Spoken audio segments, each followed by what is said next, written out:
part 3 of the conversation between brewmasters John Haggerty and Travis Fritz. Enjoy. You know, I talk a lot about, you know, coming from a trade background, and I don't know if you remember this or not, but, you know, my dad's a machinist. Yep, I remember that. Yep. Grandfather was career military. Uncles are all, you know, diesel mechanics and whatever.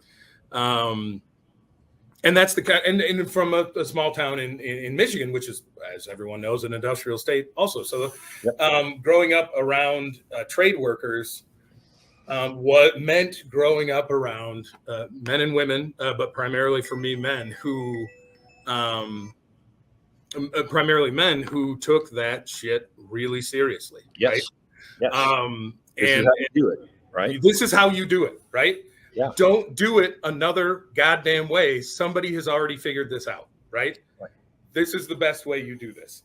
And finding, you know, more importantly, as you grow older and you're a teenager, that there are people who will tell you that this is the way you do it, who are wrong, and identifying what those people are like so that you can kind of, you know. Well, look, there's a couple other breweries that are in that mix that we didn't talk about that I've worked for that were like those people, right? They were wrong. Right. And, you know, those experiences are valuable too, right? Absolutely. In some ways, they're more valuable. Oh, 100%. Because, you know, it's one thing to know what to do. This is the right way to do. But there's another thing to be like, hey, I know that's wrong, and I know where that takes you. Right. And I'm going to avoid touching that third rail. Right. I'm not gonna do that. I've already seen what that does. Right. And it just saves you from having to relearn that mistake. You know what I mean? Yeah. Right. And that is an important skill. What was my point, right? That you, it's I mean, if there's a path to mastery that I could identify, that would be a big part of it. Right. Yeah. And you know that I worked at Michigan Brewing Company and Atwater and Arcadia, and a lot of breweries that have fundamentally changed or are closed. Yep. And you know my full history with Michigan Brewing Company, which is, you know, fraught. But you know, having had those experiences, I mean, shit, I met George Murphy at Arcadia. That guy's a great brewer. Right. Yeah. Murphy's awesome. You know, and I think all of those places had things that they were doing that were positive. Yep. But they also had things that they were doing that weren't.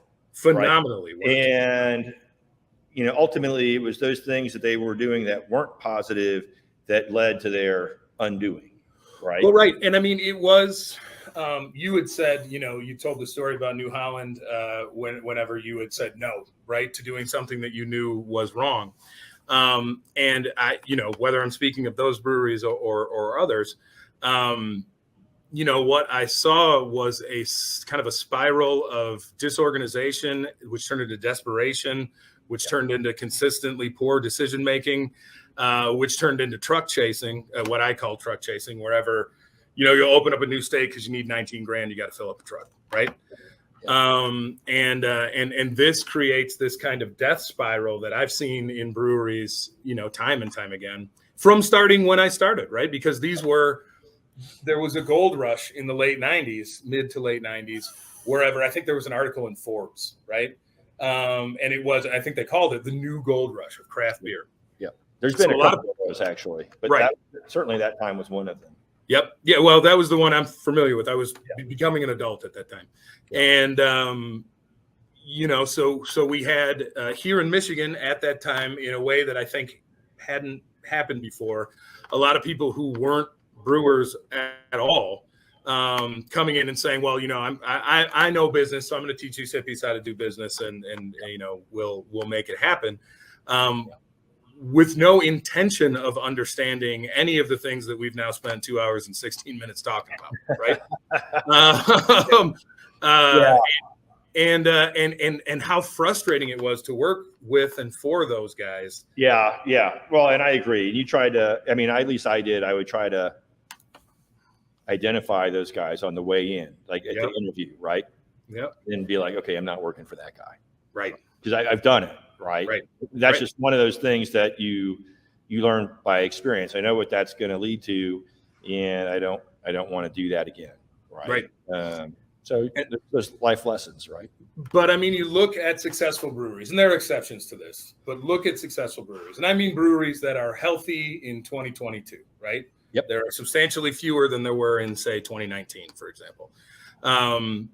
Yeah, I don't know. I mean, here, I mean, that's probably true. But here in Ohio, we haven't really seen too many bite the dust. There's been a few, but not more than normal, you'd say. Many. Yeah, I don't think so. I know a lot of folks here in Michigan are struggling, and it has to do really with reorganization that chains have experienced with their sets more than anything. Yeah. And so it's become difficult for breweries who relied on consistent new releases and a broad array of products to continue to do that, because the space for a lot of breweries has been minimized at those chains. Yeah. That's not happened for us. And anyway, we don't have all that many labels. We have flagships. We do that more traditionally. Well, and that's the thing, I think, just on that note, I mean, your flagships ought to be what's in the Kroger or the Meijer or the whatever box store you're selling to. Yeah. Your one-offs ought to be in your tap room. Word. Or gifts to independents who perform well to you, or whoever, right? Exactly. And we do that. Right. I mean, we release all the time, but that's a force of, hey, man, we had this idea and it worked and we wanted to do it again, but Meyer's not ready to take it. I mean, they probably would, but they're not set up to do so, and we're not going to bother with it. Right. So this is for independents. Right. Yep. And it's a way to build those relationships. But in any event, my point was, I suppose, that if you look at successful breweries, and let's talk about Bell's. We can talk about, Sierra Nevada. We can talk about New Belgium. We can talk about Warped Wing and maybe even Old Nation, where those breweries are started and then run by brewers, right? And brewers to varying degrees of expertise, for sure, particularly guys that started earlier in the 80s, but who then were smart enough, like Larry, to collect somebody like John Mallett, for example, and trust him. Yeah, Mallett's right? Whip smart. Yep. Whip founders, for that matter. I think Alec Mull. Dave will tell you, Ingers will tell you, and all those guys will tell you, they were about to go belly up, and they made some decisions to get themselves reoriented financially, but then they hired Alec Mull, right? And Alec is the guy that made that happen. Absolutely. Right? Because they put a guy in charge of the production plant that knew what the hell he was doing. Yep. And they trusted him, right? And they let him do his thing. To lead, not just to be a brewer, right? Yes. And that is, I think the ability to lead like that comes with experience. I think some people have the ability to lead, but not the skill to do so. And again, talking about, the context I grew up in tradesmen and all that kind of stuff, I think I talk a lot about brewing being a trade, right? That it needs to be looked at, that it's useful to look at it as a trade first, right? Yes. Well, it is. Of course it is, but I think that it's not, a lot of folks that come into the industry are not in that mindset. No, they're like you said earlier, they're on the business side. They don't expect to be doing the actual brewing. They expect to be making the money, or creative and artistic, right? Yeah. And all those things are good and necessary, but it always has to come back to, for me, in my brewery, it always has to come back to trades work. And whether or not, Josh Rake is a great example. The guy I talked about, Scott Brewery in Muskegon now. He knew what he was doing, right? He came in, got a job, nobody called it this, but was an apprentice, right? And worked under some good brewers, and then started bouncing around from brewery to brewery to learn from different masters, which they didn't call it this, but that's what being a journeyman is, and is still a journeyman and understands that, but is set out on his own path. And I see that happening in Michigan, at least less than it used to. Well, it's interesting. I think that is somewhat of a byproduct of the fact that the job opportunities aren't as plentiful as they were 20 or 30 years ago. Sure. Right? When I was doing this, and when you were coming up, people were always looking for people in their plant. Oh yeah, just I mean, You worst had- case, you'd have to wait for the spring, right, when everybody moves. Yeah, I mean, Yep. more or less. I mean, just like the story I told you about being in Madison. I mean, you knock on somebody's door and they're like, "Oh yeah, great, come on in. You got a job. You can start today." Right? That is just it's not the case anymore, and it makes it harder for some of these guys. And I'm not saying they would do it if they had the opportunity, but some of them might. Right? And it's just harder. It's harder to move from place to place because the jobs aren't sitting there waiting for you. Right. And then, of course, I was fortunate that, I was single, I didn't have a family and so forth. It allowed me to make those decisions sort of unilaterally without consequence. I only had to worry about myself. Right. And for you, similar, I mean, you had been married, but you didn't have kids and, so it was easier to do those things. I got guys that work for me now, like one of my brewers out on paternity leave because his wife's having a baby and he's out for the next, and it's like, that's hard. I mean, and I got another guy who's got 2 little kids, and it's hard for those guys to just be like, hey, look, I'm going to throw caution to the wind and just go, do something, right? For sure. People count on them, right? Yeah. Well, yes, of course. But, I think that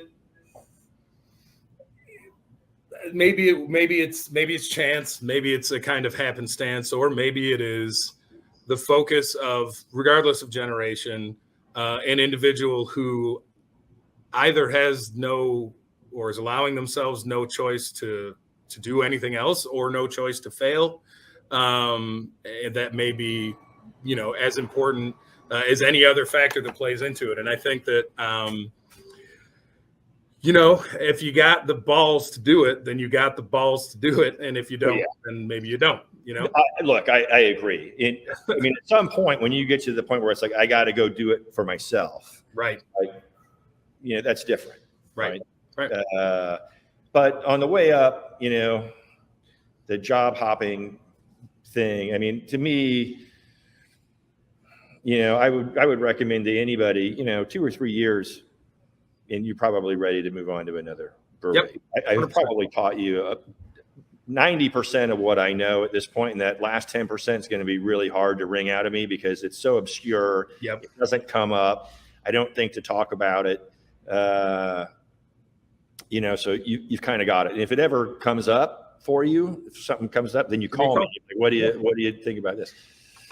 And it's not like I'm trying to kick anybody out the door either, because my life is a lot easier when my good staff sticks around. Absolutely. Yeah. But it's also when someone comes to you and says, man, it's time for me to move on. Yeah. It's like, absolutely. Yes, you're right. It is, man. I want to keep you here, but you should go. Yeah, absolutely. And, anybody that's worked for me, and that's sort of the deal that I make with everybody on the way in. We have a long conversation because, I'm going to tell you a story and then I'll tell you the point. When I was working at Minbrew, there was this guy that worked with us. I won't tell you his name, although I remember it, because George Brown, who was the assistant brewmaster, wanted us to do a particular thing. And this guy had been through a brewing program already, thought he knew everything. Sure. Right. And so he's pushing back on George, and he's like, we don't need to do that because blah, blah, blah, blah, blah. And he's doing it right in front of like the rest of the staff. And I can see George is about to lose it. Yeah. Right. And I look at George and I'm like, hey man, don't worry about it. We'll do it. We'll get it done. Yeah. We'll get it done the way you want it. Don't worry about it. George, thank you. And he leaves. And we walk out of the cellar away from the rest of the employees. And I'm like, dude, you don't want to work here, do you? He's like, what are you talking about? And I was like, listen, the beer coming out of this plant is to the credit of the management of the plant, the brewmaster, the assistant brewmaster, whatever. They're the ones that have to answer for that. Yep. If the beer sucks, that's their problem. If the beer's awesome, that's to their credit. But you know what? You have a job either way. Yep. You're not getting fired. If he asks you to do it that way, fucking do it. You do it that way. Yeah. Right? If you want to debate him about the merits of the way we're doing something, then you ask for a private meeting, you go in the office and you have the debate. You don't do it in front of the other employees. Yep. Then he and you will make a decision about whether you're going to do it your way or whether he's going to keep you doing it his way. When you walk out of that office, whatever that decision is, that's the way you do it. Yep. End of discussion. Yep. That guy got fired 3 days later. I'm shocked. Yeah. So, I have that conversation with my staff on the way in, right? And it's like, listen, I have an open door policy. I want to hear what you think about stuff. I want you to come to me with your ideas. Yeah. Having said that, we'll sit there and we'll debate the merits of the idea, how we're going to execute it, if it makes sense for us, if it doesn't make sense for us, why on both counts, and then we'll come to a decision. And then whatever that decision is, that's what we're going to do. Right. And then everybody's going to do it that way because everybody has to do it the same way. Yep. In order to maintain some modicum of consistency. Yeah. Now, in exchange for you doing that and coming to work, ready to go to work and working hard, and so on and so forth, you have my everlasting gratitude. Yep. Right. And that means if you ever want to leave and go work somewhere else or move to the other side of the country, I will call everybody that I know in that community and help you get a job. You want to move to Denver? Great. Let me call everybody I know in Denver. You want to move to San Diego? Great. Let me call everybody I know in San Diego. Right. Whatever it is you want. Yep. Right. I will help you get there. Yep. In exchange for that, every time you come to work, you got to give me your best effort. Right. Which is as old as time. You know what I mean? It seems like it's a simple equation, right? Right. It's not. It's not. Not everybody understands that. And it's like, but here's the expectation, right? Because if I don't get your best effort, you're not going to work here. Right. And then I'm not going to feel obligated to do anything for you. Right. And you're on your own. Yeah. And we've had not many, thankfully, but we have had, one or two guys that have come through, big dick in their way through on the way to somewhere else. Yep. And what they get is a nickname that they probably wouldn't like if they knew they had it, and see you fucking later in a couple of months when they leave, right? Right. And I think they're because I don't have that conversation with my staff. I act in a way that I think it's clear, and I don't have any retention problems, and I also don't have situations where, because I have such good managers and Marcus Dixon and Nate.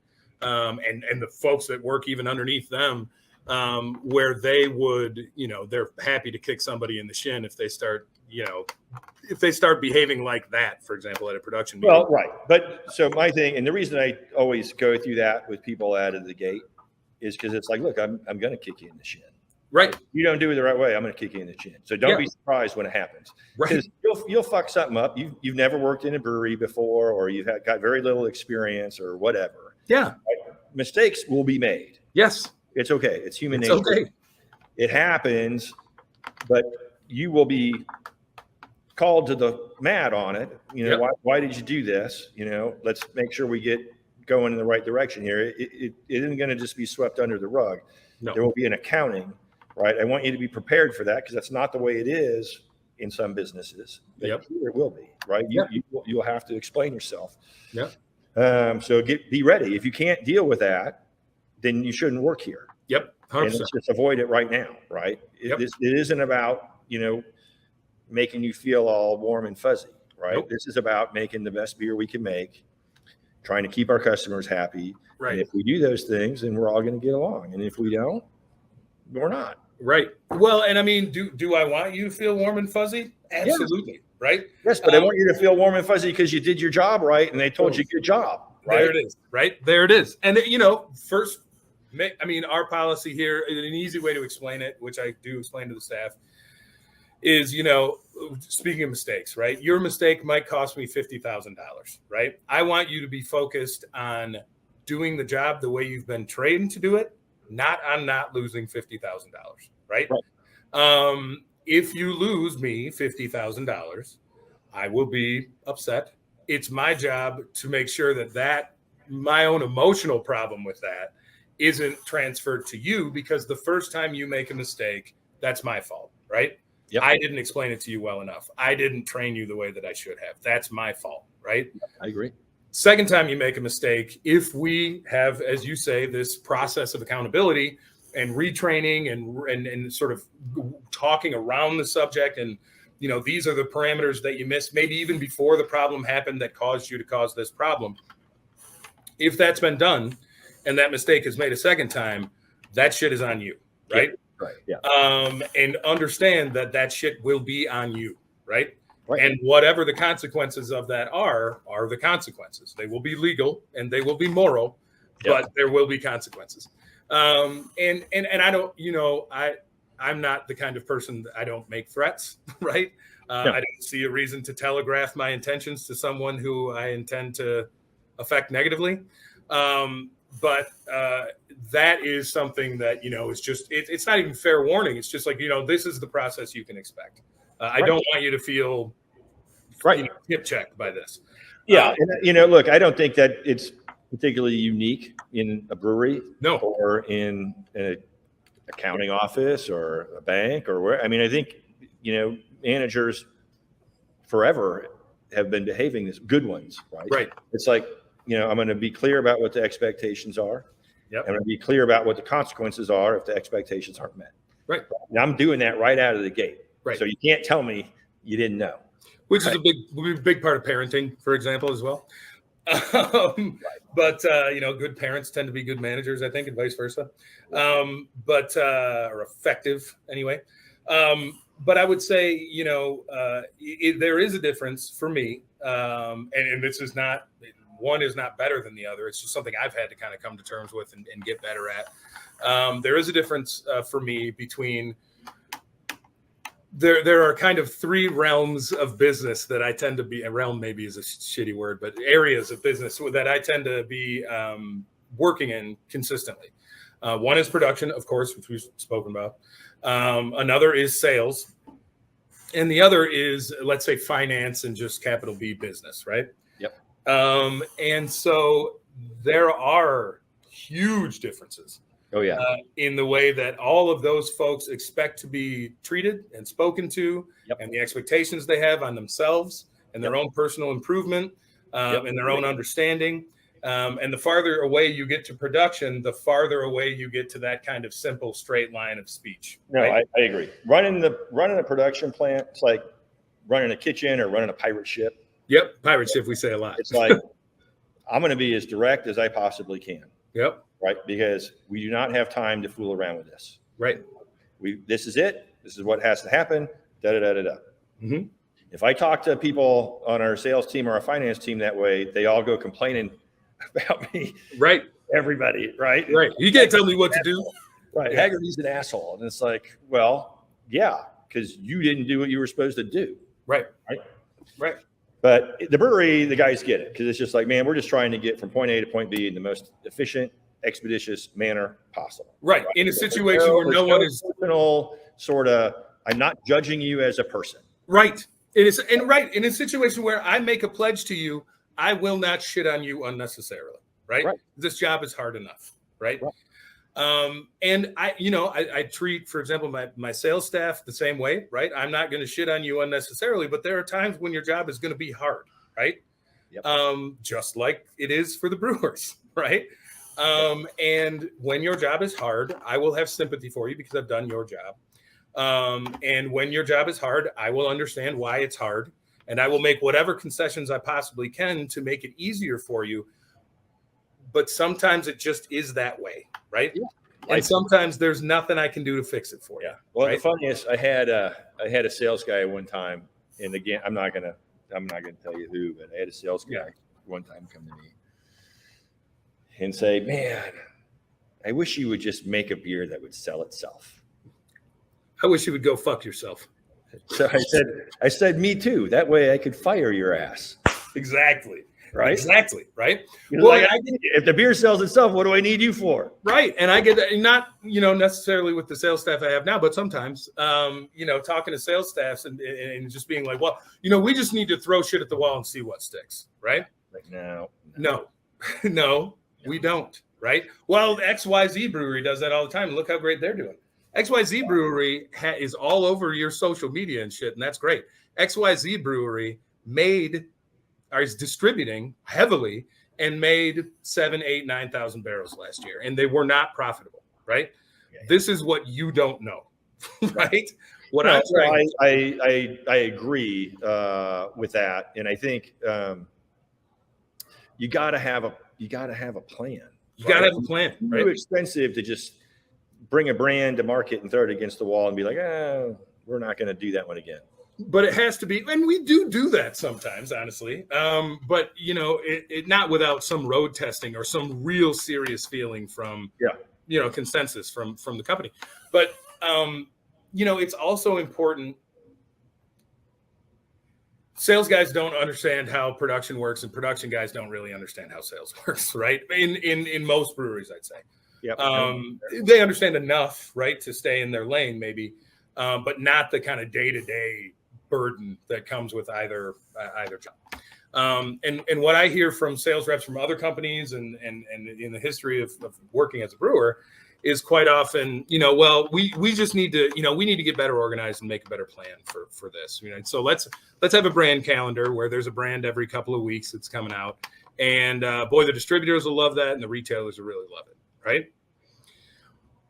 That's true. I know that distributors love novelty because novelty is easy to sell. And I know that salespeople love novelty for the same reason. And I know that retailers love novelty for the same reason. And I do think it's important. I also think it's important. I personally believe that it's important for a brewery to say, this is what we will and won't do, and stick inside that fucking box. And I don't mean we will or won't make this or that style of beer, right? Yes, I agree. My old man says you got to know how to block and tackle, right? Yeah, look, you abso-fucking-lutely. Right. Yeah. But I think, on the one-off novelty variety, it's true. Yes, it is easier to sell something that's new to a point, right? But when you're coming out with something, say at that clip every 2 weeks or once a month or whatever, what starts to happen is that inventory starts to back up on itself. Right. The first thing you brought out, maybe it sold 80% of what you thought it would do. And then the second thing, because it can't get on the shelf in a timely manner, it only sells 70%. And then the third thing is less. So, and then you get to the point where it's like your system is so jammed up. Yep. All your shelf space, all your faucets, there's nowhere to put it anymore. And it doesn't work. Right. Which is the practical concern, right? But I think the theoretical concern, which is important, it's probably the most important concern in this context, but the theoretical perspective too of just brand, right? Right. It is important as hell to have a brand, right? Right. And what that means is who you are in some certain ways, right? So if, I'll use Shorts as an example, and I love those guys, and I'm always amazed at how much stuff they can do and sort of get away with. And I'm not saying it's bad beer, but just a new beer every couple of weeks, and it still continues to sell. And all of the burden that comes with doing that, as you just pointed out, buying beer back and balancing the books from all of that and making it work, which they do. It's amazing. Yep. But for me,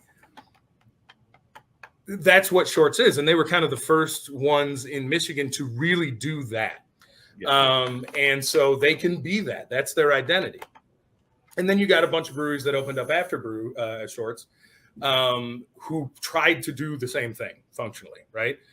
And or breweries that already existed. And I think, maybe a brewery like Arcadia is a decent example, or even Atwater is a decent example, where they thought, well, we got to get in on that model. And it's just not what they were wired to do. No, I agree. But I think the other thing, it would be a disservice to Shorts to sell them as only being that, right? Because I think their Huma, does a lot of work for them, Sure. They kind of do. They kind of do both. They kind of do both. Yeah, they kind of do. And I think that, and by the way, this is not to impugn Shorts, right? No, Shorts makes more beer than I do, and I love Scott and Joe and all those guys. It is more to say that is their identity. Their identity is whoever they are, because they were the first to come to the table with that model, right? Yep. And then breweries that kind of tried to follow and abandon the identity that they had in Atwater, traditional German, in Arcadia, traditional English, in order to kind of pursue that tact, had difficulty, real difficulty, because I think they kind of but they moved away in the customer's mind from their own brand, and were left with a looser identity. Well, and I think, Tim and what was Rick, I think. Mark. Yeah. I think those guys did them both. They made the same mistake out of the gate, which was they put too narrow a focus on who they were establishing themselves as a brand, right? We're English or we're German, and it's like, well, okay, that's great, but you're not in England or Germany. You're in the United States and Michigan, and you need to be able to, in this market, you need to be able to paint with a broader stroke, right? There's nothing wrong with making German beers, and there's nothing wrong with making English beers. But if you limit yourself to that, then you're only going to appeal to a small segment of the beer consuming population, and it makes it difficult for you. Hamstrung yourself right out of the gate, right? It's like, you see this now, breweries that are like, oh, we only make sour beer. Look, I love sour beer. Me too. Right? I got no problem with that. But I think it's limiting, right? Because there's a very small portion of the beer drinking population that wants sour. And they may all come to you for that, but it's really not enough. You're not going to be able to grow your brewery.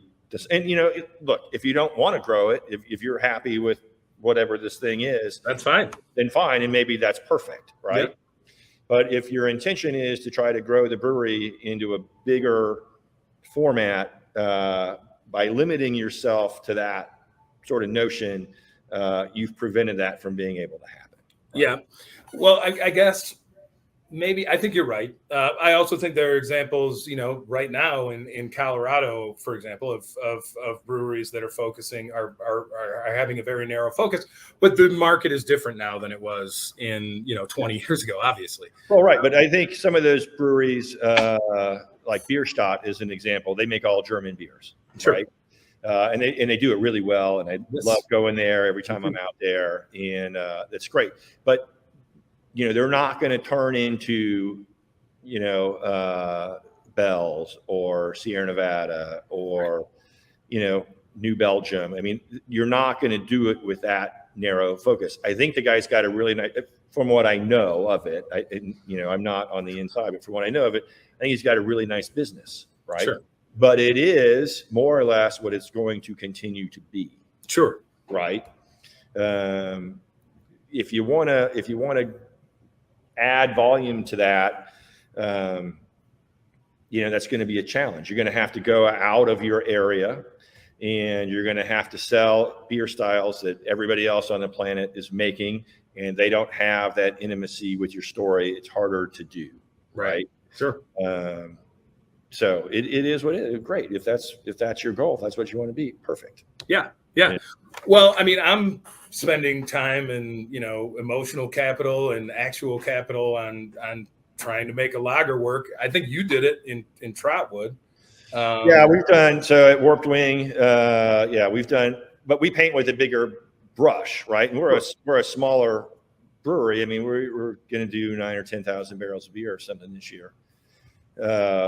Which is fine. I've kind of telling my partner Nick since we opened in 2014. I was like, look, man, 10 to 15,000 barrels of production. That's a really good fund size, right? Yeah. You're making enough money that you can kind of do the things you want to do, sure. But it's not such a pressure, right? If you screw something up and you need some extra time, it's usually there. You can manage it, right? Yep. You start getting north of 20 or 25,000 up where you guys are at 30, it's like, man, there's no time for anyone to screw anything up. It's got to be perfect every time as the trucks are rolling constantly, right? Yeah. In fact, I think, I'm going to say this, and I don't want you to take it the wrong way, but you're actually in what the Brewers Association considers to be the most dangerous zone. Oh, you can feel it every day. Yeah. Right? Because when you start getting 25, 30,000 barrels, that jump from there up to say 50 or 60 requires additional technical know-how, right? QC labs got to upgrade, and mechanical support has got to upgrade, and system processes have to upgrade. That stuff all costs a lot of money, right? And it's hard to pay for that stuff at that size. You're sort of on the front edge of it. And so as you start to spend the money and invest in that stuff, you got to overpay for what you can afford. Yeah. Right. And hope you can make the jump. So you either have to decide, okay, we're going to go for it. Right. We're going to try to become 50,000, or you got to decide, you know what, we're going to back off a little bit and we're good at 25 or 30. Right. Right. Well, and I mean, People don't get that, right? I mean, even people in our industry don't get that, right? No, nobody does. Well, and by the way, if you're at 15,000 barrels, the universe will conspire to keep you there, right? Yeah. I mean, it does seem like 15,000 barrels. It seems like it's 0 to 5. If you know what you're doing and you got a little bit of backing, you can do that. 5 to 10. Okay, same thing, right? You can, as you say, you can kind of incrementally self-fund that growth over time if you have the time to wait, which means if you don't have a great deal of debt, frankly. Right. And then from 10 to 15, that happens or at least for us, that happens pretty easily, right? You're buying new tanks. You're not buying anything that's crazy or out of the but for us, 15 to 20 and then north of 20 was, happened in a couple of different ways. Where you're buying in things like centrifuges, which is expensive. Which, by the way, we have one of those. You do, yeah. All right. Well, I mean, but that's now you have those are expensive pieces of equipment, right? And things to make your packaging line more efficient and more safe. And you're hiring people, as you say, in QC, and we have the benefit of a university near us. And the director of the brewing program at Michigan State apprenticed here. We know her very well, so we have use of her folks and her lab, but that may not always last. We may have to spend that money. And we also do contracting out of a contract brewery, which we are by far the primary client of in Detroit, which is set up with a lot of, a full lab and folks who work in it. And so we grow by those means, but those relationships could sour one way or another, and that happens. And then we're stuck with a lot of responsibility and no way to fulfill it. And for us, that's why it's dangerous. It's dangerous for a lot of people for a lot of different reasons. Yeah. But that work in the contract brewery, I mean, that is an expense, right? The beer that you make there doesn't make you as much money as the beer that you make in your own plant. Pretty damn close, though. Yeah. So, it's just interesting. Yeah, it is. It is. And the truth is, if I had my druthers, I would park at 20 and that'd be fine. Right. Right. And so I think this goes back to sort of what we were talking about earlier, with these guys out of the gate, right, making these decisions, right, without really any sort of perspective on what the ramifications of those decisions are. Right. For me, I've been through it a few times, same for you. And so I have a notion of what it means to say, hey, if we're at 10 or 12,000 barrels, what does that mean? If we're at 15, what does that mean? If we're at 20 or 25, what does that mean? And you need to know that, right? Because it's like, what do you want to be when you grow up? Right. And do you understand what that's going to entail in order to get it? Right. It's also like when you think about, I'm sure you get this. I think most of us do. Like when you talk to people that are outside the industry, right? And they're asking about your brewery and they want to know whether your brewery is successful or not. They always ask, how many states are you in? How many states are you in? Yeah. Right. That's absolutely the metric that they use to determine if you're successful or not. And it's like, you guys, it's a totally wrong metric. Yeah. Right. Right. I mean, it doesn't matter how many states. I could be in 50 and losing my ass. That's like asking a bodybuilder how big his shirt is. Right. Who cares? Yeah. But it's one of those things. And it's like, look, like here at Warped Wing, we've been very intentional about not over spreading ourselves. Right. I mean, probably 70% of my sales are in Montgomery and Warren County. Right. Right. And, the rest, it's like, well, okay, I go down to Hamilton, which is Cincinnati. Mm-hmm. And I have a wholesaler that helps me do that. And I go up to, I don't remember the name of the county that Toledo's in off the top of my head. I apologize. We send beer up to Toledo and we really distribute the I-75 corridor. And then, we sell a little beer over in Columbus and that's it. And it's been that way for years. Right. And it's not because people haven't asked us to go other places. Yeah. right? It's just like, what's the point? Well, I mean, we started this, my partner Rick, and I don't know if you've ever met Rick, but Yeah, I've met Rick once or twice. have you? Okay. Yeah. My partner Rick and I opened up Old Nation, and it was an investment because I said, okay, well, the thing that I've seen, you're going to think this is hilarious, probably. The thing that I've seen is, breweries that are geared for 2,000 barrels or 4,000 or whatever, that obviously there was more to it than this, but that are geared to that smaller size may do something that really catches on, and their inability to match the pace of demand makes it almost worse than if they had never done anything at all, right? Yep. So I would like to get this brewery up to 10,000 barrels. It is more expensive, but a worthy cost to just open up a brewery that can do that right off the bat, right? It's not exponentially more, though. It's not exponentially more by any means. Incrementally more. Right. It's in a way that, let's say, a 10,000 barrel brewery is not 10 times more expensive than a 1,000 barrel brewery, right? It may be 6, but Maybe maybe 3, depending on how you build it. But and all the problems of building this and ways that we kind of had fits and starts on the way up. This is the first time I had done this. I hadn't built a brewery from scratch with money that I would owe before. Yeah. Yep.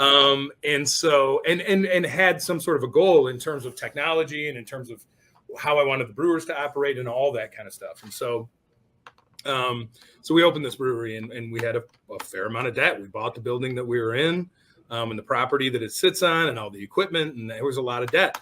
And so that pressure was enormous, right? To do something that worked, right? We weren't going to be able to scrape by with the pub working and just selling in Lansing, right? We had to do something to capitalize on the entire state, and then probably go outside of the state in order to make enough beer to pay down this debt in the really aggressive way that we were set up to pay it. And, keeping a clear, more or less clear mind, and preventing myself and the people around me from becoming desperate was a big part of the workload that I had as we were growing. And also not to become over ambitious when we had, M43 start working and saying, man, no, I know the distributor is asking us to make 10,000 cases of this right now. And if we do that, we're fucked. Right. Yeah. Because what they'll do is they'll stack them high and let them fly, which is what they're wired to do. God bless them. And it won't be important to the people that want to buy it anymore. We have to string it out. In a context where, everybody was knocking on our door to pay up. And I think that's the kind of thing that it reminds me of a poem that you and I have shared with each other many, many times by a great mind who I think we both know and respect a great deal, Oscar Gamble, who said, roses are red, violets are blue. They don't think it be like it is, but it do. That's right. You're going with that for a minute, but I was like, oh, here it comes. Yeah, Josh loves that, by the way. Josh, our head brewer, loves that saying. Because it's one of the most cosmically accurate sayings that has ever been uttered by man. Period. Yeah. Well, it's interesting as a brewer in relation to debt, right? Yeah. Because the people that I have found, well, first of all, I counsel people all the time. When I talk to them about opening a brewery, it's like, because they all think they want to do it without debt, and I was like, well, that's just stupid. You can't. Well, you might be able to. It's going to take most of your life. I don't know how deep your pockets are, but it's stupid, right? Because the nature of banks, and I know this for a multitude of reasons. One, because I've been in this industry long enough, I've seen it happen. And two, my father worked for a bank, and so I've heard him talk about it all the time. And when banks make a loan, it's just like going to Vegas and putting it 100%. Now, they try to do some due diligence and try to figure out, what's the likelihood of you succeeding versus what's the likelihood of you not. They're trying to not make bad gambles, but it's a gamble at the end of the day. Yep. So when they make a bet, just like a guy in Vegas, right? If the bet craps out, they typically don't walk away from the table. They typically will double down, Yep. take another spin, and see if they can make it back, right? Yep. So if you open up without debt, without a bank as your business partner, you don't have that insurance policy. Because if you get to the point where you've run out of your own money, no bank is going to bet on you. Right. Nope. Never again. Right. So you got to get them in on the front end, right? Yep. So that's not bad.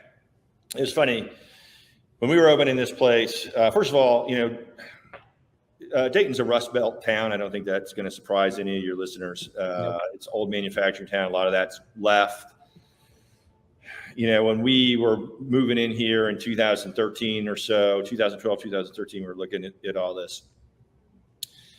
A lot of the guys that we were working with as contractors or subcontractors or what have you, they were like, why do you want to do this in Dayton? Right? It's down at the heel. Nobody comes down here, crime. Blah, blah, blah. Isn't it a lot of debt? Right? And I'm like, okay, dude, I want you to understand something. I'm a brewer. Yeah. I've been working most of my life for something like $12 to $15 an hour. Yep. I got no assets. I got no nothing, right? If I do this and it craps out, I'm back making $15 an hour. Who cares? Yep. What do I got to lose? 100%. Right? And if it hits, boom, I'm riding off into the sunset, made. Yep. Right? So if my downside is the same as if I don't ever do it, why wouldn't I roll the dice? Yeah. Yeah. Right? Nothing to lose, right? I got nothing to lose here, right? And so go for it, right? And it was, it's really enlightening for people to hear that. The people that are afraid of that, Yeah. are the people that have money already, Right. because they got something to lose. Right. Well, and there's also, I think, when you come from that kind of perspective and you've been lucky enough to have training or learn from and be mentored by folks who are good and have been successful, you understand, or I certainly understood that, listen, man, you really don't know what you're capable of until you have no other choice. Right. Well, right. And I mean, that's the other thing too. And I think for you at this point, because you've done it, and for me, because I've done it, that when push comes to shove, I'm going to be here 14, 15, 20 hours a day if that's what it takes. Now, I hope that's not what it takes. Right. Nobody likes doing that. But it will be. It is. I'm going to be here. Right. And, as an example, when we went through the whole big shutdown with COVID back in 2020, right? And I'm sure that you have your own stories like this too. We didn't know what was going to happen. Nobody did, right? And as this little sidebar, I thought it was funny. There was a bunch of leadership groups around that were sending me mailers like, hey, come to our leadership seminar so you can learn how to deal with this. It's like, what the fuck do you know about it? Yeah, you don't fucking know. I know. We used to get that too, man. It was like Chamber of Commerce Like, stuff. this has never happened in living memory. Yeah. You think you're going to be able to tell me how to lead my way out of this? I went to one of those. Right? Yeah, I went to one of those, and it was a bunch of people going, yeah, so who's the person here who knows what's going on? Nothing. Right. So anyways, that was a little sidebar. So anyways, we, Tapper, everything's closed, right? And we're on the fly. And, of course, we had to lay everybody off. And I didn't particularly enjoy doing that. But it's like, look, if I lay everybody off, that preserves our cash. Maybe that preserves our company so that when we come out the other side of this, these jobs are here to give back to these people, right? So that's the first thing. You always hate doing that, but you don't have a choice, right? You don't have a choice. Yeah. So we didn't, we kept some of our key personnel. We were selling beer to go. We basically turned our tap room into a warehouse. Yep. So we could just sell beer out the front door and da-da-da-da. So in the brewery, it was me, it was Fred and Josh. Fred was our former head brewer. He left to go be an engineer, and he should, because he makes a lot more money doing that. 100%. And Josh was our packaging manager at the time. He's now our head brewer. So the three of us were the three people. So normally we have, 6, 7 people that work in the plant. to do brewing and cellar work and packaging and the whole thing. Now we have 3. Right. Right. Yep. And you ran that plant, the 3 of us, for like 3 months. It's long days. By ourselves. Right. And for me, I mean, it was hard enough for Fred and Josh. Right. But for me, it's like I'd come in, we'd get to work 7:30, 8 o'clock in the morning, and I'm working as a brewer for 10, 12 hours a day. And then I would get off work and I'd put another 3 or 4 hours in as the managing member of the company. Yep. On my computer, looking at the spreadsheets, looking at, you know, how are we doing? How's the finance doing? How's this, you know? And Nick was the same way, you know, with the sales team. And it was just like, dude, it was exhausting, right? And it was crazy to, you know, watch the news and listen to people that you knew in the community. They're like, oh yeah, well, you know, I'm working from home now and I'm just in my sweatpants all day. Yeah, right. And it's like, this is not my reality. Yes, right. I am starting harder now than ever. I am starting to drink liquor just to shut off my brain. That's what's happening to me. Yeah. Well, but we, you know, our experience through the pandemic was lucky in that we had a kind of a staple flagship brand that was distributed already in chain stores. It was largely distributed through chains. And so for us, we had a dip in April. That was a bummer, right? From losing the tap room. But the tap room for us is, you know, 10%, 12% of our revenue. And by the way, 35% of our business was on premise too. So we lost that right out of the gate as well. Yeah. That was 40 for us. And it was just gone. Yep. What happened was people started buying beer at Meijer more than they used to. And by the end of May, we were pretty much back up to where we were. Yeah. So our curve was sort of, well, volumetrically, we haven't gotten back to where we were really until like this year because of the draft business. Right. And you're a bigger brewery in terms of volume. And so that means you have more beer going through those chain stores. I mean, we saw a similar thing because most of our core beers are in the Kroger network and Meijer and a few other places. So we saw a lift of like, you know, 30, 35% on that, right? But it didn't fully offset the loss of the tap room and our on-premise draft beer sales, right? And so, you know, really right out of the gate, like the first 2 weeks, because you got to remember, I'm in Dayton. We got University of Dayton. The Flyer men's basketball team was ranked like number 3 in the country going into that pandemic. Right. We make a beer called Flyer Red. And we're like, oh my God, we were so ready to cash in on this NCAA tournament run these guys were going to go on, right? Yeah. And boom, the whole thing is shut off, right? Yep. So I've got all this beer that we'd prepped up in the tank, right? That now it's like, oh, where's this going to go? Oh. And so for the first 2 weeks, we didn't really do anything. We were doing maintenance.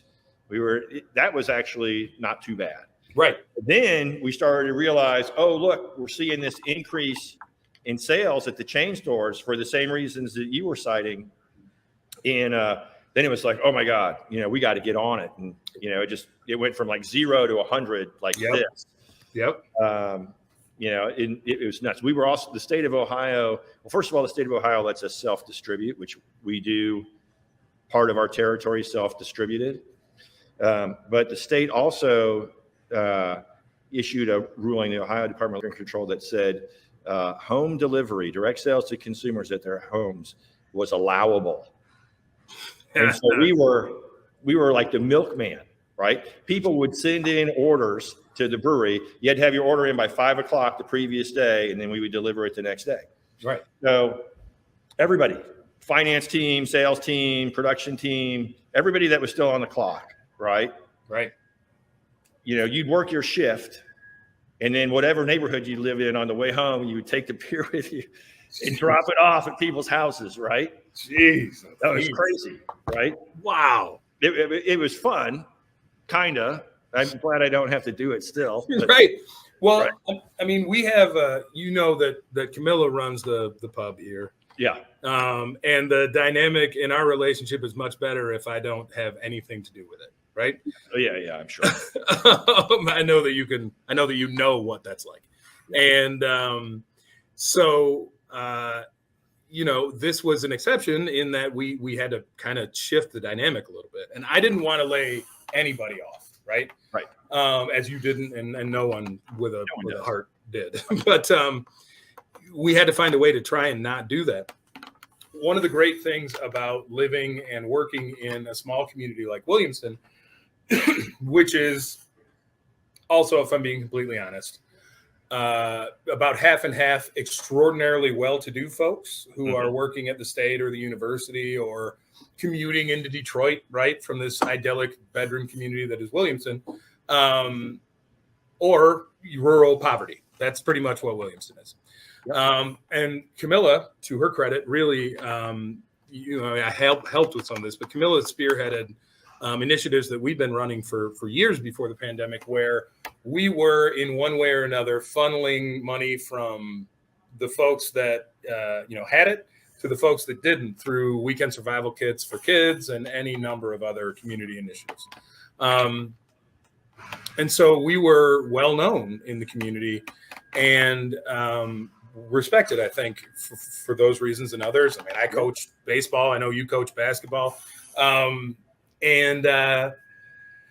So what happened was we said to the community, essentially, and by the community, I mean kind of the Lansing community. And so, we had said to the community, look, we're open for curbside. These are the rules. These are the reduced hours. We hope you'll come out and see us. And we're absolutely stunned at the amount of people who did that, right? And who would even travel in from Detroit or Grand Rapids to buy beer that they could buy at Meijer near their house anytime. Right. Just in order to support a brewery that they liked. Yeah. We saw some of that, and I think a lot of the other Dayton guys did too. And I think because of people doing that, that's why most of them made it through. Right. It was a big deal. I mean, and for us, I'd have been happy I don't make it a secret. I mean, the pub is for Camilla, right? If it was up to me, I would Willy Wonka this shit tomorrow, right? You got a little Wilder in you, I think. Yeah, it is 10% of the revenue and 80% of the assake, right? The restaurant. Yeah. But it's good. It is good, and it does allow us to touch the community, and that is something that I want to do, and that is something that is important to me, and it's important to Camilla, because, I mean, look, man, I've been doing this job long enough to know that I worked for it, right? Yeah. But I got lucky. You know what I mean? But I think that's true. That's true for anybody that is successful in any field, right? Right. There's a certain percentage of it that's just work, right? You worked harder or as hard as anybody else. Yeah, that's true. That was trying it, right? And then there's a certain part that's like, hey, you got lucky. You were in the right place at the right time. You met the right people that helped you get to where you were trying to get to, right? Yep. And anybody that tells you otherwise is lying to you, right? I mean, that's just the way the world works. And sometimes it works out for you, and sometimes you meet people that it didn't work out for, and it's like they'll tell you their story, and it's like there's no real difference between me and you. Nope. So then I got lucky, and you didn't. You didn't. Yep. Yeah. Yep. I saw the right opportunity, and it just happened to be the right one, right? Yeah. It wasn't like I saw New England IPA and I was like, now I can see the future. It was, Jesus Christ, we need to pay our bills. Will this fucking do it? Let's find out, right? Yeah. Yes. And it did. So you brought up Trotwood earlier, which is one of our flagships. Our two biggest selling beers are the Trotwood, which is a lager beer, and Gamma Bomb, which is our West Coast IPA. Mm-hmm. And the Trotwood was interesting because I remember there used to be a magazine, I don't know if it's still around, and it was called All About Beer. Is that still I remember. Hell yeah. So they had a beer festival that they were running in Cleveland. Okay. We don't sell beer in Cleveland. I wasn't planning on going to the beer festival, whatever, but they called me up. I don't know how they found me or how that all worked out, but they're like, hey, look, we're going to run this Q&A panel, and we were looking for some brewers from Ohio to come be on it, and it's going to be, the public is going to be asking the questions, and there'll be a moderator and whatever. Would you do it? I'm like, yeah, okay, no problem. I'll come up to Cleveland, hang out, go to the beer festival. That sounds like fun, and I'll be on the panel and whatever. So I'm there, and they're going through. There was 3 of us. One guy was from Southeast Ohio. One guy was from Cleveland, and myself from Southwest Ohio. And a bunch of questions, pretty innocuous, really, till we get to the end. The last question was, okay, what's the next big thing in beer going to be? And this must be like 2015 or something. Sure. Right? And the first 2 guys sort of are in congruence. They both think that sour beer is the next big thing. It always is. It has been since 2008. Well, right. And so, and like I said earlier, I got no problem with sour beer. No. It gets to me, I'm the last one to respond. And I'm like, well, look, if you're looking for press, right? We were talking about free press earlier. If you're looking for free press, then okay, yeah, maybe sour beer is the next big thing. Right. But if you're looking for sales, right? If you're looking for dollars in your till, which by the way, that's what I'm looking for. It's me, 100%. Right? Then No, it's gonna be lager beer. Yeah. It's gonna be lager beer. And at that time, no craft brewery really. I mean, I think Victory, they were doing a pills, but nobody else was really doing anything. And by the way, at one point I tried to sell New Holland on the notion of doing, well, not New Holland Company, this guy that was the sales director at New Holland. I was like, we should do a Pilsner. Yeah. I know that guy. I think he slapped me in the face once. Yeah, his response was, no, we're craft brewers. We don't do that. Go fuck yourself. So we didn't do it. We got here. And to be honest, I don't know that my partner, Nick, who runs sales, really wanted to do it either. So I said lager. I'll tell you the rest of the story about Trotwood here in a second. So I said lager. And of course, everybody's like, what are you talking about? Yeah. Right? Like 2 years later, it's like everybody's making one. Like, yeah. Right. Yeah. It's like, oh my God, but the Trotwood at one point, my partner, Nick, asked me if I would make a Radler. Right. And I'm like, yeah, okay, I'll do that. So I've never made a Radler before. So I call my friend Dave Berg up, who is the assistant brewmaster at August Shells, back from my Minnesota days. They make a Radler all the time. Yeah. So I'm like, dude, what do you guys do?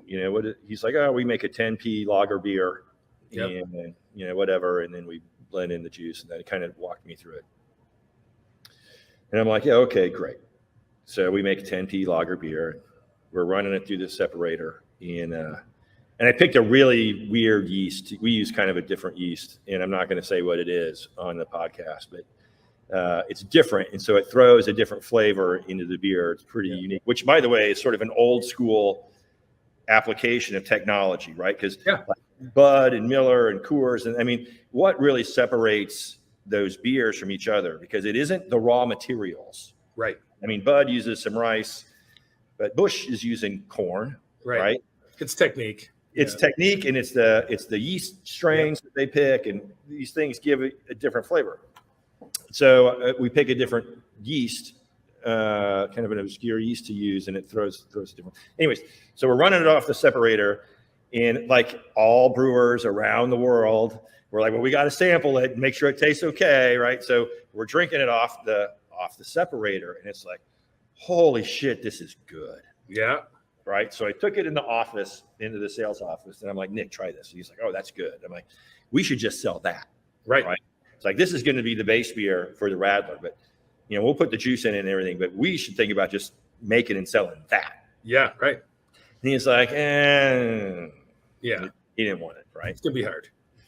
So then maybe like a year goes by, and he comes to me. It's like, hey, we're buying this 1950s era teardrop trailer that we're going to turn into an event vehicle, right? I'm like, great, that'll be cool.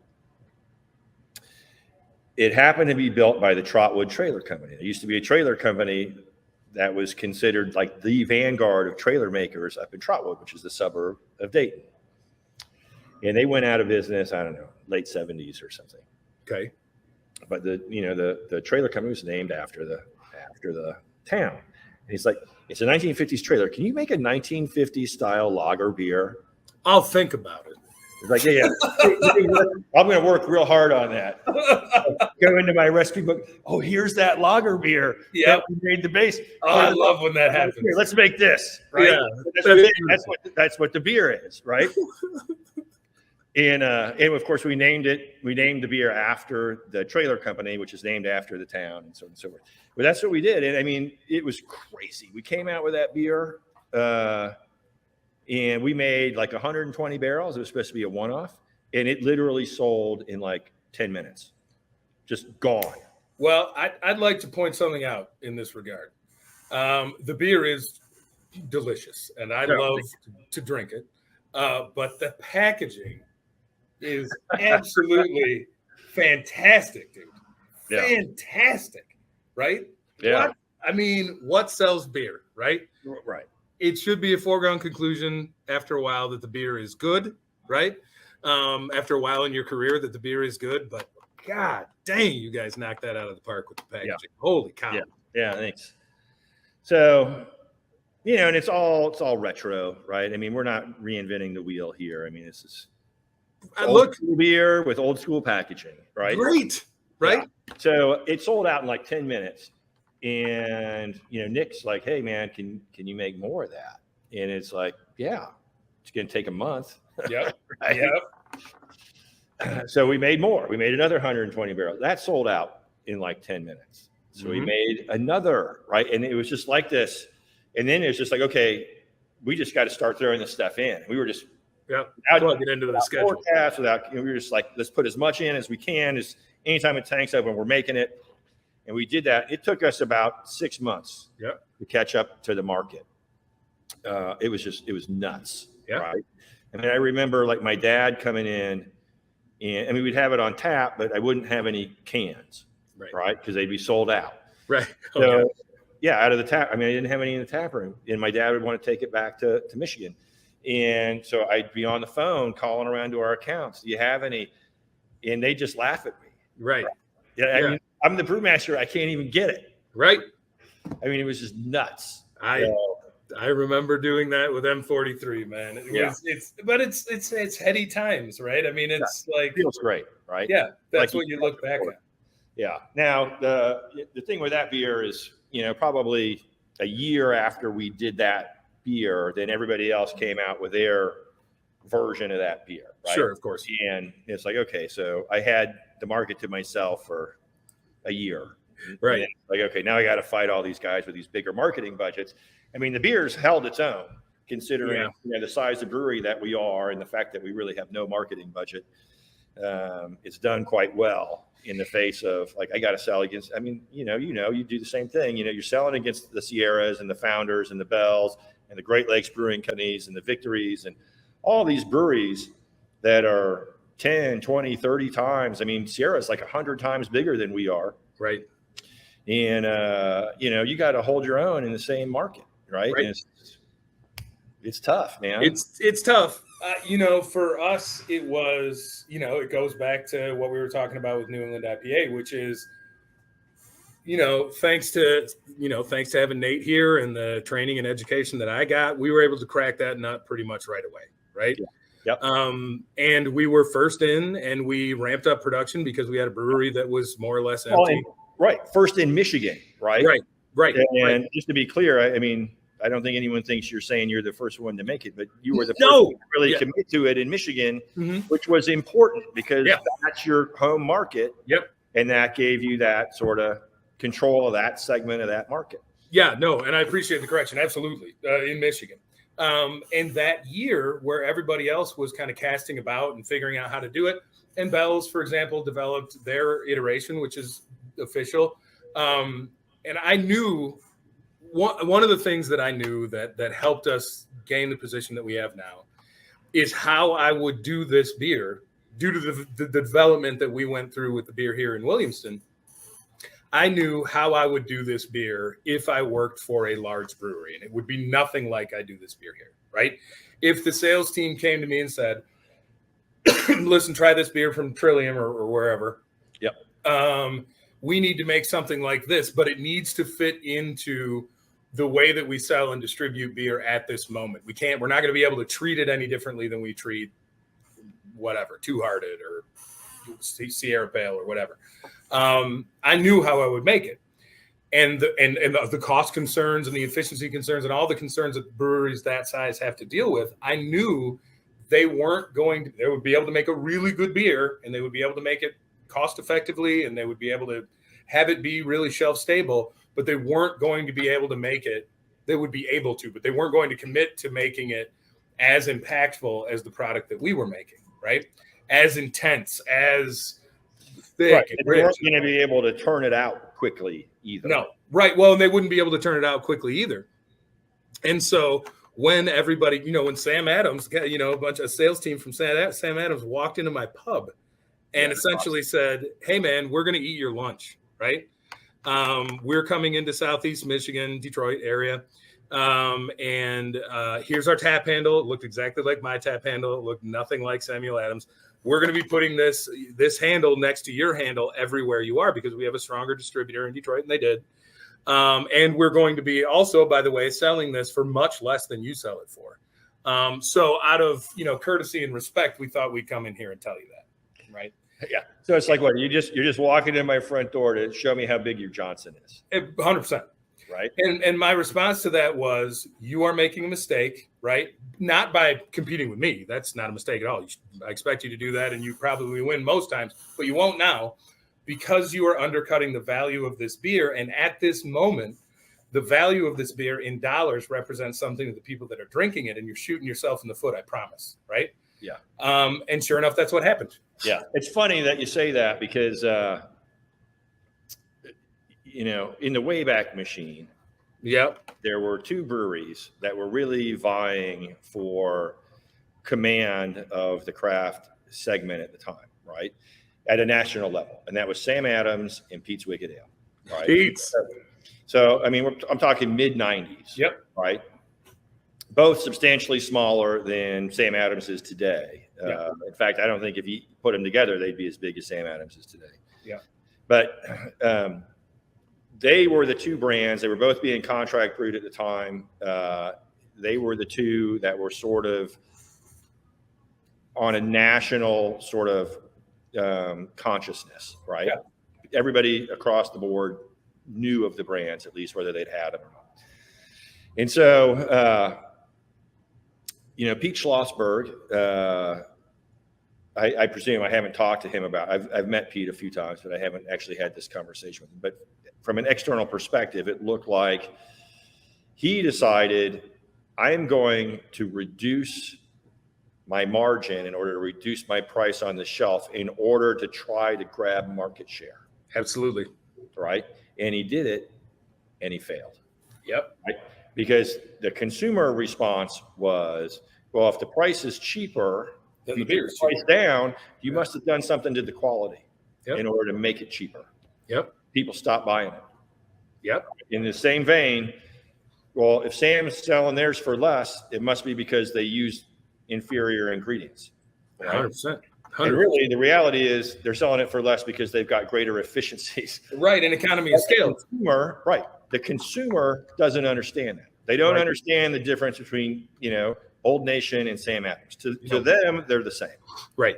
But they're not the same, right? Not even close. And it's funny to me that Sam Adams made that same miscalculation that Pete's made, 20, 25 years later, having had that experience and lived through that. They already inherently know that there is some value that people place based on simply the price tag.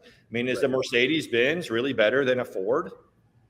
I don't know. I don't know either. I debate you on that, right? I don't think it's a better car. It's got more of a cachet in the nameplate, right? Right.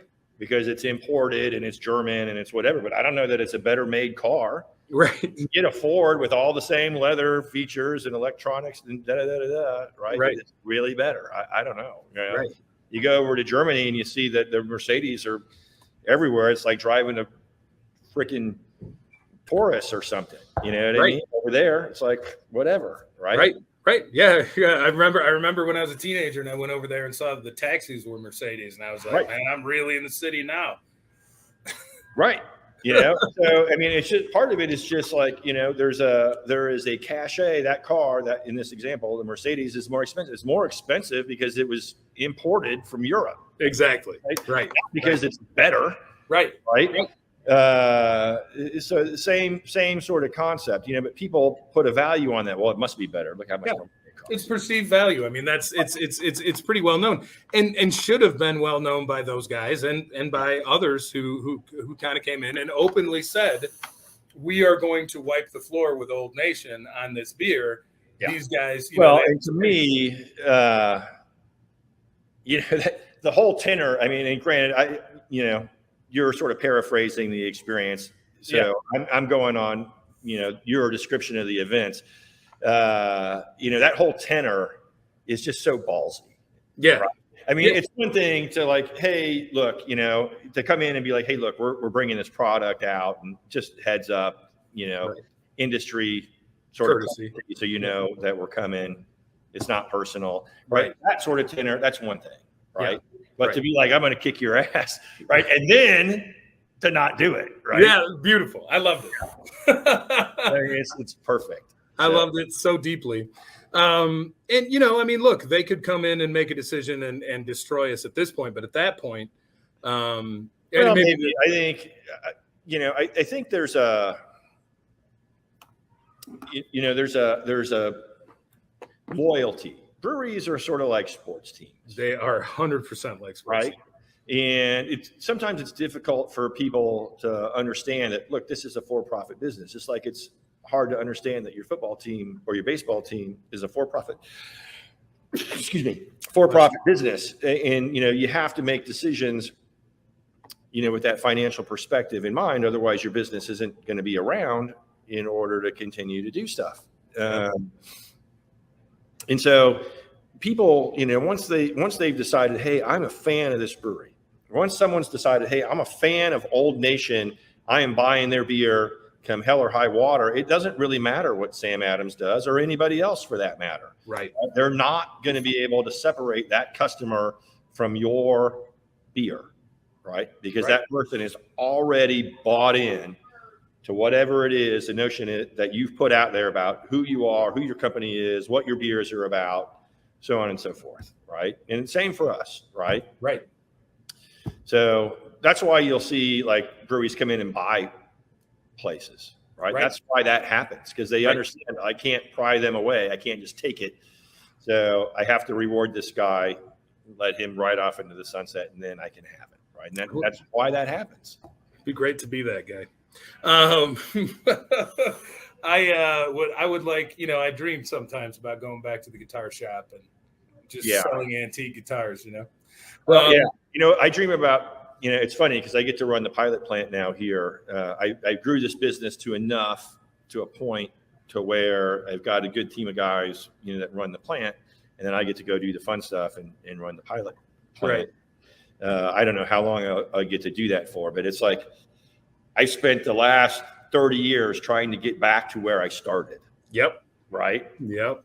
It's nuts. Yeah. Well, because that's what you love about the job, right? The rest of it just comes with. Right. That's right. Well, this has been, I told you I would keep this to an hour and I failed. I mean, I could do this all day, because, you know, it's my favorite topic. True. Beer and me. Yeah, that's right. And B, I love you, man. I haven't seen you in forever, so it's just good to talk to you. Yeah, same here, man. Same here. And I told John that this was John Cole, who you spoke to, that this was probably what was going to happen. And I'll have to give him a little bump or something to edit this. But I am. We have to continue this conversation outside of this podcast or another conversation. Yeah, we might have to do it again so I can actually talk about Warped Wings. We didn't. Yeah. Oh, I don't want to cut you off, man. I mean, no. It's all right. Yeah, let's absolutely do it. We got to do it again. Yeah, let's do it again. And I think, like I said, man, this is just meant to be a record for brewers, really, of kind of just the experience that other brewers have gone through. Because the way the industry is now, you don't necessarily get a chance to talk to, folks like you and whomever else who have had, experience and share them. And that's what this is meant to be. Yeah. And, some of these guys, I think Mitch maybe is sort of on the edge of this. There's a couple of guys like Matt Brandelson, I think is definitely, I feel bad for some of these guys. I'll go to a conference and you see them, they're kind of hiding, right? Yeah. They just get inundated, right? They're famous. Yeah, right? they're famous. Yeah. And brewer famous. Yeah, but it even sort of transcends that. Yeah. And they just get it all the time. And it's hard to deal with, for me, most people don't give a shit about me, which is perfect. That's perfect. Yeah. Like I can just go out in society and whatever, nobody cares. But some of these guys, they can't do it, right? And right. It's tough. It's like, it's not like being in Hollywood, right? Those guys, hey, make a movie, here's $20 million. Right. Okay, you can sort of cordon yourself off from the rest of society. We're brewers. We don't get paid like that. And all of a sudden, everybody's coming at you, and it's just like, whew. Yeah, I don't want this. No, I didn't ask for this. In fact, I was actually working to not have this. Right, exactly. Right? Exactly. Well, but, for me, it was, having the opportunity to have met, who we spoke about hours ago, Wackerbauer and Pierre Celis and John Luke Seiss and, even Dan Rogers and all these folks yourself. I had the opportunity to do that, and I know a lot of young brewers don't necessarily get that opportunity for reasons we've talked about today. And that's an opportunity to work with you, right? Yeah. They should be thankful that they get the opportunity to work with you because you are passing part of all that stuff on. Yeah. Yeah. Right? They're part of that lineage. Yeah. Right? You have to be. And they will be too one day. And that's how it all works. Right. Yep. But this is for folks that don't have the opportunity to work with me specifically. To get a little bit of insight, and I think we covered a lot in the way of insight. Yeah. Remember, if you want to do 4 or 5 shots of absolute vodka, then you got to eat Eisbein first. Yeah, I think that's the takeaway. That's the takeaway. Yeah. That's the when you eat boiled and then fried pork knuckle, make sure you drink it with a lot of vodka. That's a very German thing to do and say. All right, man. Well, I love you. I'm so glad we got to do this. We'll not be out of touch for years here again, would be the goal for me and my takeaway. Yeah. You're busy, so I know it's hard for you to get up here. I'm busy. It's hard for me to get down there, but phones exist and Zoom exists, and that's what we should do. That's right. So thanks, man. This is something that I think people will get a lot out of, and I hope so. I hope they enjoy it anyways. Well, whether or not they enjoy it, maybe they'll have to endure it and just learn. Yeah. We'll chain you to the chair and turn the podcast on. Right, exactly. Just take a couple days. It's fine. You work out for an hour. Clockwork Orange thing. Yeah, you work out for an hour. You knocked out a third of the podcast. All right, man. So I would love to do this again, and thanks. I think it's my pleasure. For you, anything, man. Whatever you. Thank you. Thank you.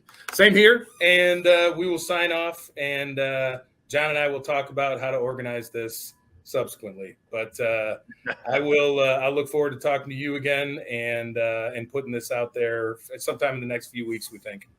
Sounds great. All right, man. See you, John. All right. Later. Bye. Putting your ass on the line, opening a place where, you're responsible for the livelihood of a handful of people.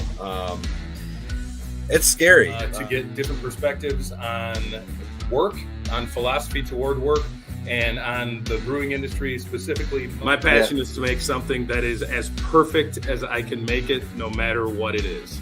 Man, you're super mediocre. Stop being mediocre. You're built to be not mediocre. So I got back to St. Louis, and we sit in the meeting. I said, okay, guys, what are we going to do with the IPA?